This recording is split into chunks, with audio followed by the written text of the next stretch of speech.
רוצה להביע את השתתפותנו בצער משפחות הנרצחים בפיגוע אתמול באריאל, הרב אחיעד אטינגר, זיכרונו לברכה, וסמל גיא קיידן, זיכרונו לברכה. ליבנו עם המשפחות. אני מבקש לחזק את כוחות הביטחון שעוסקים מאז אתמול במרדף אחרי המחבל השפל. ידעו כל אויבינו כי ידינו ישיגו אותם בכל אשר יהיו, אותם ואת שולחיהם. בשבועות האחרונים המצב הביטחוני של ישראל עומד שוב במבחן. שחיקת ההרתעה בדרום, ירי לעבר תל אביב ויישובי עוטף עזה והפיגוע בשומרון. ביטחון הוא המקצוע שלי, ביטחון הוא המקצוע של היושבים פה. אנחנו נדע להחזיר את הביטחון לכל תושבי ישראל.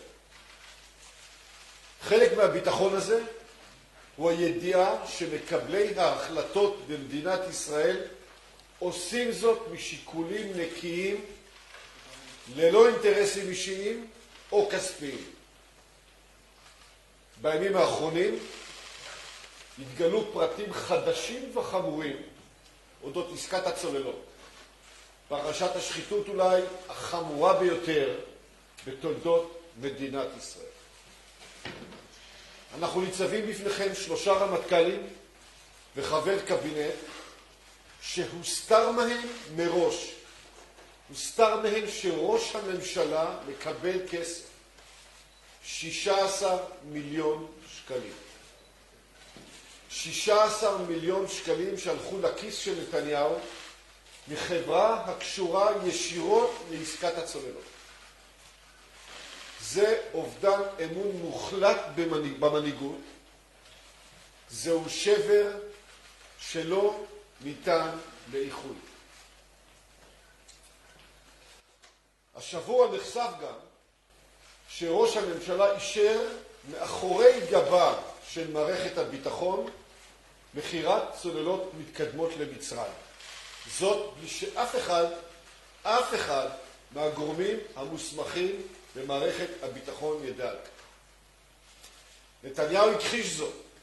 הוא שיקר, פשוט שיקר.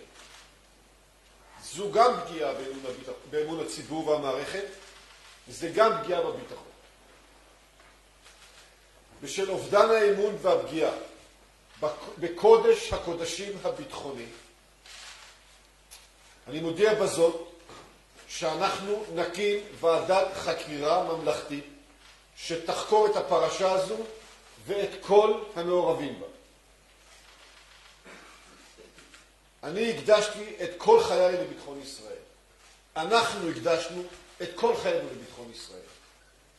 נלחמתי ולחמנו, איבדתי ואיבדנו חברים, ותמיד האמנו שמעלינו עושים את המלאכה בצורה נאמנה ובניקיון כפיים.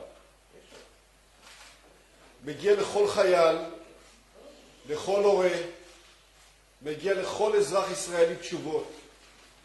אנחנו לא ננוח ולא נרפה עד שהאמת הזו תצא לאור.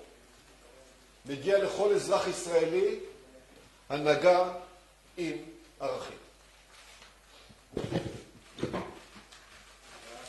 שר הביטחון לשעבר, משה בוגי יעלון.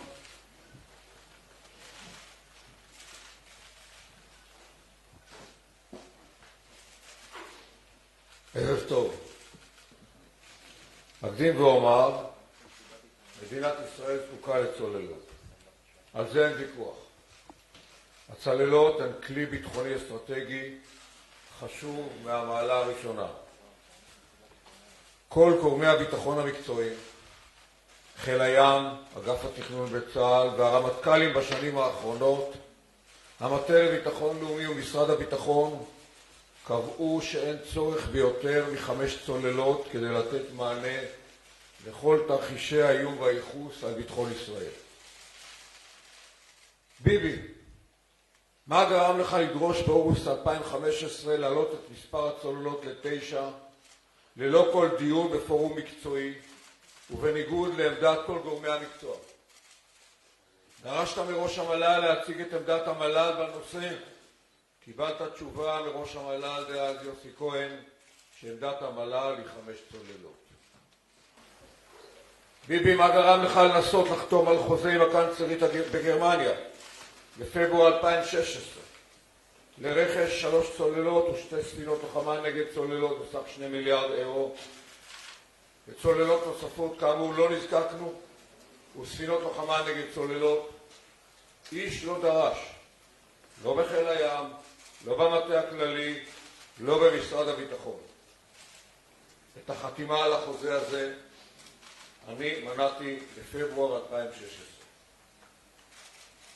באביב 2015 הסתבר לי שממשלת גרמניה החליטה למכור צוללות באיכות דומה לצוללות שלנו למצרים. ההחלטה הזו הפתיעה אותי ואת אנשי משרד הביטחון.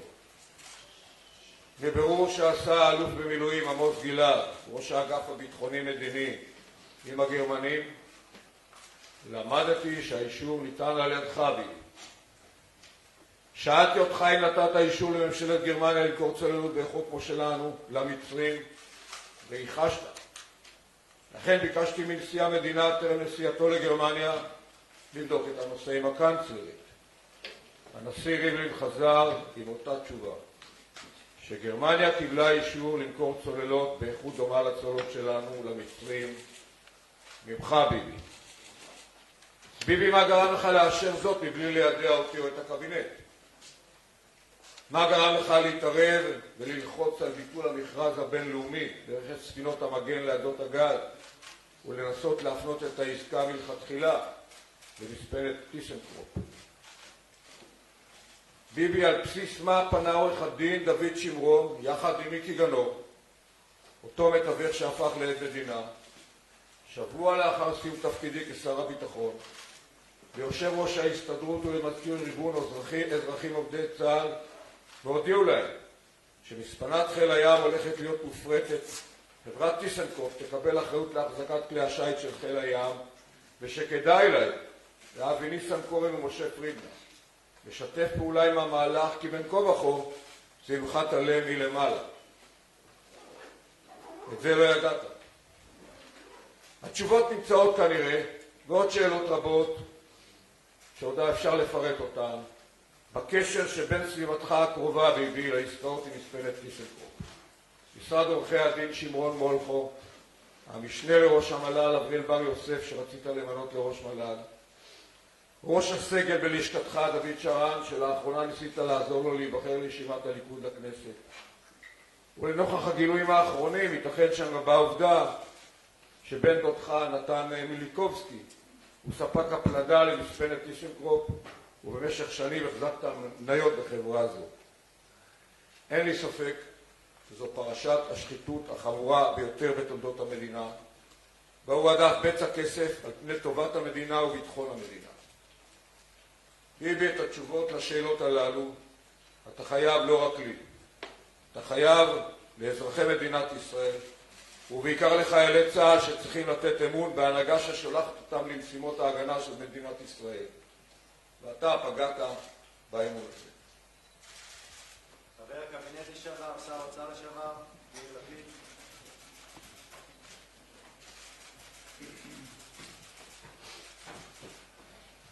ערב טוב לכם. כמי שהעיד בפרשת הצוללות, כמי שניהל חלק מהמשא ומתן עם הממשלה הגרמנית, אני מצטרף פה לקביעה הנחרצת שזו פרשיית השחיתות הביטחונית הגדולה בתולדות המדינה, ונתניהו עומד במרכזה. לא יהיה מנוס, הוא יחקר. הוא יחקר, ויש 5 שאלות, אני רוצה למקד לכם של 5 שאלות שבנימין נתניהו חייב לגביהן תשובה, גם לרשויות החוק, גם לציבור בישראל. 1. למה קיבלת 16 מיליון שקל מחברה שסחרה עם טיסנקרופ, בזמן שאתה מנהל משא ומתן עם טיסנקרופ? 2.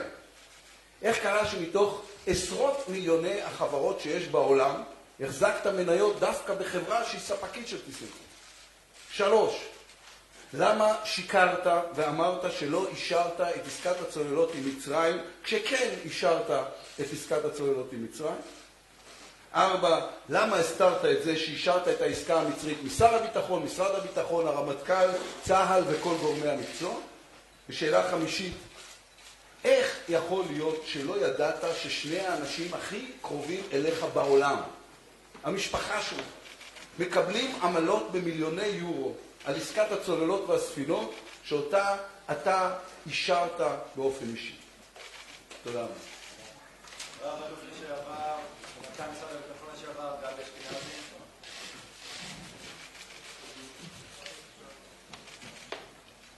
ערב טוב. בזמן היותי רמטכ"ל ב-2010 קיבלתי הנחיה לרכוש צוללת שישית לאחר שביבי, ראש הממשלה דאז, אישר את עמדתנו בדבר הכמות הנדרשת 5 צוללות. לא היה ברור לי אז מהיכן ולמה הגיעה ההנחיה. לא ידענו אז שראש הממשלה מעורב ומחזיק מניות בחברה עושה עסקאות עם המספנה הגרמנית. ראש הממשלה, מר נתניהו, אישרת לגרמנים למכור למצרים צוללות תקיפה מתקדמות. עשית את זה מאחרי גבם של מערכת הביטחון. אני רוצה לקבוע, ובהחלטה פגעת ביתרון האיכותי של צבא ההגנה לישראל בזירת ים סוף. אני קורא לך לפגוש אותנו, מערכת הביטחון בעשור האחרון, ולענות לשאלות שעלו כאן. מי שלא חקר את הצוללת השישית, קיבל את התשיעית. נעשה עכשיו את המסיבת עיתונאים, את הצבעת עיתונאים. נבקש שאלה אחת מכל עיתונאי, שלא יהיה 2 אלא 1, וניקח מכולם שאלות. ירון. אדוני מר גנץ, לפני כשנה אמרת בוועדת איגוד התאגידים העירוניים באילת בראיון לקרן מרציאנו את המשפט הבא, ואני מצטט: אני מציע להמתין ולחכות לתוצאות החקירה. אני משוכנע מתוך מה שאני מכיר את האנשים בדרג המדיני, אני בטוח כמו כל אזרח פה שלא נפלה שחיתות בפרשה הזאת. מה השתנה? ירון, אתה עומד על אחת האכזבות הגדולות שלי. אני אינני חוזר ממה שאמרתי אז, ואני מתאכזב לגלות עובדות חדשות ונוספות שלא הכרתי במועד שבו אמרתי את הדברים. לא הכרתי שנתניהו קשור דרך חברות נוספות לעסקת הצוללות. לא הכרתי שנתניהו אישר את אשר אישר מאחרי הגב של אנשים אחרים, ושלא על פי הנהלים שאני מכיר. ממש התאכזבתי לשמוע את הממצאים החדשים. מר גנץ, בזמן שאנחנו נמצאים כאן, ראש הממשלה נתניהו מכנס את פעיליו בירושלים וקובע שמי שלא יהיה מסוגל לשמור על הטלפון שלו לא יכול לשמור על ביטחונה של מדינת ישראל. איך אתה רואה את אמירתו של ראש הממשלה? אולי הוא צודק, אולי צודק שאינך יכול לשמור על שלומם של תושבי מדינת ישראל. לא התכנסנו כאן לדון בגודלו של מכשיר קטן ואדם פרטי. התכנסנו לדון במשהו הרבה יותר משמעותי. מסרתי כבר בעבר שלא היה שום מידע ביטחוני. מסרתי בעבר שאני אינני נתון לסחיטה או לאיומים. את ענייני הפרטיים אנהל לבד. אין שום סכנה ביטחונית, לא לי ולא למדינת ישראל, להוציא את הסכנה שאולי קיימת בחשיפתם של מקורות ביטחוניים מודיעיניים מעצם העיסוק בפרשה הזאת, אבל כאמור לא לכך התכוננו, ואני מציע לא לבלבל בין היוצרות. אנחנו ניצבים בפני פרשה מגה חמורה, שבה ראש ממשלה עוקף מערכות ביטחון שלמות ופשוט עושה החלטות מתוקף סמכותו ומעל המערכת, על יקל הדבר בעיניו. מר גנץ, אתה וחבריך למפלגה אמרתם בדקות האחרונות דברים מאוד מאוד חמורים גם בנוגע לפרשת הצוללות, ויש לי 2 שאלות קצרות שאני אשמח לתשובה של כן או לא. האם לאור מה שאמרת, אתה חושב שראש הממשלה נתניהו מושחת? האם לאור מה שאמרת, אתה חושב שראש הממשלה נתניהו צריך להיחקר? אתה נוגע בשני נושאים מאוד מאוד כבדים של שחיתות וחקירות השחיתות, ואני חושב שצריך לנער מפה את השחיתות, ואני חושב שצריך לחקור את השחיתות. אני מת כמו כל אזרחי הדת שלו, לצערי אני מתרשם שכן. אז אתה חושב שראש הממשלה נתניהו מושחת? אמרתי שאני מקווה שראש הממשלה איננו מושחת. אנחנו מגלים סימנים שמחייבים חקירה בעניין הזה, ואני מציע שהיא תקרה, וכשיהיה ראש הממשלה, היא תקרה גם תקרה. אני רק רוצה... אני רוצה להוסיף שבינתיים ראש הממשלה נחשד בקבלת שוחד ובהפרת אמונים, קבלת דבר במרמה. לא אנחנו, לא אף אחד מהיושבים האלה, הוא בפירוש נחשד בשוחד. ובאשר לפרשה האחרונה, הוא בפירוש פגע בביטחון ישראל. אז מר אשכנזי, האם בנימין נתניהו מושחת? כן, מר גנץ, האם אתם חושבים, כששומעים את ההאשמות האלה, החמורות והטענות שלכם, האם אתם חושבים שיש פה טיוח של גורמי האכיפה, המשטרה, הפרקליטות? הרי לא יכול להיות שנשמעות כאלה טענות, ונתניהו, לפי היועץ המשפטי לממשלה והמשטרה, לא קשור לפרשה הזאת. יש לי אמון מלא במערכת החקירה ומערכות אכיפת החוק של מדינת ישראל. לא אני תקפתי אותם בשנים האחרונות. לא אני מעכב את תהליכי החקירה שלהם. אני חושב שצריך לאפשר להם לעשות כל חקירה. אני סמוך ובטוח שהם יעשו את זה. אני מקווה שהם יעשו את זה. וכאמור, כאשר אנחנו נהיה בשלטון, אנחנו מתכוונים לוודא שהפרשה הזו תחקר. מדינת ישראל עוסקת בעסקאות ביטחוניות ואסטרטגיות בכל הממדים, מול כל הזירות, מול הרבה מאוד מדינות. לא ייתכן שנעבוד לא לפי הנהלים, לא ייתכן שנשאיר חריצים לא מטופלים, ואלו יחקרו עד תום.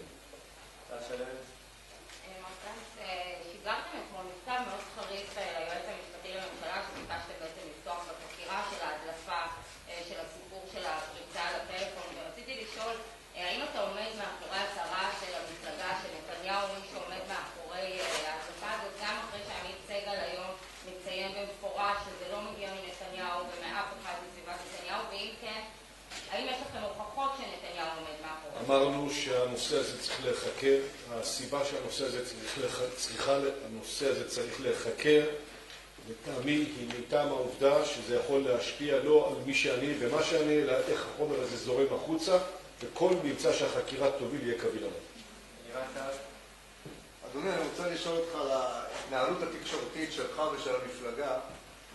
החלטתם להחרים את הפרשן הפוליטי של גלי צה"ל ולא להעלות בתוכניות שהוא מגיש. החלטתם להחרים את ערוץ 20, מחר אתה מתראיין בכל ערוצי הטלוויזיה, חוץ מאשר אלינו. לא ברור למה, אני הייתי הוגן לגמרי בסיקור התקשורתי של המפלגה ושלך.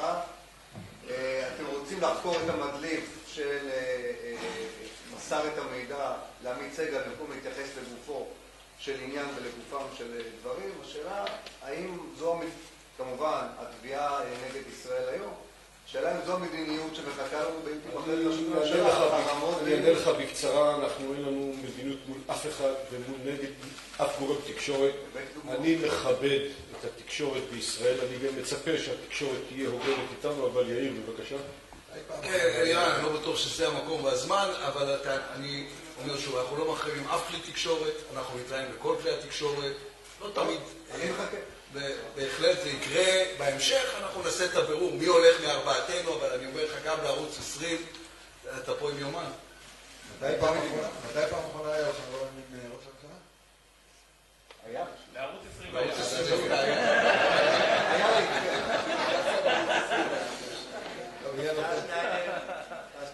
כן, אני פה. יש גירעון של 10 מיליארד ש"ח צפוי, ידוע. האם אתה מתכוון, אני אשמח שתקבל תשובה ממך, האם אתה מתכוון להעלות מיסים כדי לכסות את הגירעון?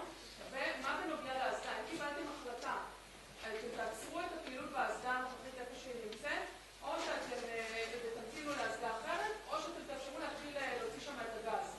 אנחנו נבחן אחרי הבחירות את האופן שבו אנחנו נייצר יותר משאבים פיננסיים למדינת ישראל ומה היו המקורות שלהם. חלק צריכים לבוא אולי מסידורים כאלה ואחרים, חלק משינוי באופן שבו אנחנו מקצים את הכסף. יש המון כסף בתוך החריצים של המערכת, רק צריך לקחת אותו למקום הנכון. באשר לאסדת הגז, אמרתי שאנחנו נבחן איך אנחנו מגדילים את מקורות ההכנסה שלנו על ידי מיצוי פנימי או בכל דרך שבה נגלה את היכולת שלנו להגדיל את מקורות הפיננסיים שלנו. התחלתי להגיד לכם יותר דיוק קל, שאנחנו נבחן, אתה מסתיר את המצלמה, ואנחנו נבחן מה אנחנו עושים עם האסדה. זה דבר מורכב, האסדה התמקמה, שהתמקמה זה תהליך ארוך. מצד אחד אנחנו מבינים את זה, ומצד שני יש עניינים של איכות סביבה עד עניינים ביטחוניים שקשורים באסדה הזאת, ולכן בהמשך לפנייה שהגיעה אלינו, אמרנו שנבחן מחדש את העניין הזה ונקבל החלטה מושכלת. אני רוצה להוסיף משהו, בני?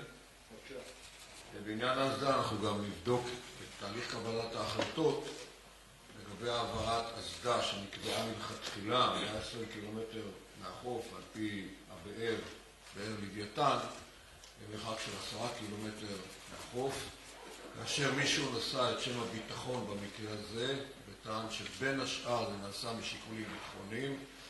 אחר והייתי שר ביטחון באותו זמן, ואף אחד לא שאל את משרד הביטחון, גם זה צריך להיבדק, מי נתן את חוות הדעת הביטחונית, בלי לבקש חוות דעת ממשרד הביטחון בצה"ל. שאלות אחרונות, ראול?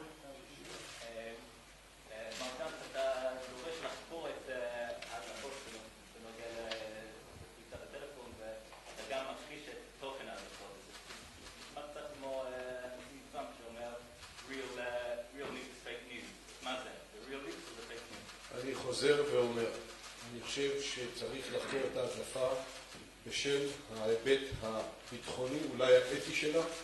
אני מבין שיש הדלפות בעולם הזה, וזה חלק מהחיים. אני אינני נלחם בזכותך כאיש תקשורת להשיג מידע, אני מכבד את העניין הזה. אמרתי שלא היה שם שום מידע ביטחוני, אמרתי שאני לא נתון לסחיטה, וענייניי האישיים יישארו כאלה. אני אשמח לשאול מה המשמעות בעצם המבצעית של צוללות במצרים, וגם איך זה משפיע על חופש התנועה של צה"ל באזור ים סוף. שאלה מצוינת. ברשותך, טל, ברשותך, אני לא כך רוצה להיכנס לשיקולים הביטחוניים שבגינם מערכת הביטחון נוקטת בעמדה. לא יהיה נכון לעשות את זה מול המצלמות. אמרנו שיש מקום לשקול, להקשיב ואז להחליט. כל מה שאמרתי עכשיו פשוט לא קרה, וזה לא תקין, וחבל שכך. שאלה אחרונה. מר גנץ, יקרה גרמן, הייתם 38 מנדטים, אתם עומדים היום על 28. האם זה בגלל שמצביעים מהימין אולי יעזבו אתכם? והאם יהיה לך מקום גם לאנשי הימין החדש ואיתמר בן גביר, עוצמה יהודית, כל מפלגות הימין בקואליציה בראשותך במידה וחתן? אנחנו הקמנו את האיחוד הזה בשביל לייצר לאזרחי ישראל אופציה מפלגתית וסיעתית שיכולה לתפוס את השלטון. זה מה שקרה, זה מה שקרה בחודש האחרון, זה גם המצב עכשיו. מטבע הדברים במערכת בחירות יש עליות, יש ירידות, הנתונים יעלו, הנתונים ירדו, לך יש נתונים שלך, יש נתונים שלי, זה פחות חשוב כרגע. מה שחשוב זה מה יש כאן. מפלגת כחול לבן, מפלגה שמסוגלת להכיל 3 מפלגות, עם תווך עמדות שיודעת למצוא מכנה משותף. כל אזרח ישראלי שרק רוצה יכול לחבור למפלגה הזאת. כל אזרח ישראלי שמחפש שיקרה שינוי צריך לחבור למפלגה הזאת. רק המפלגה הזאת יכולה להחליף את השלטון, והמפלגה הזו תחליף את השלטון. תודה רבה. תודה. בישיבה או בעמידה?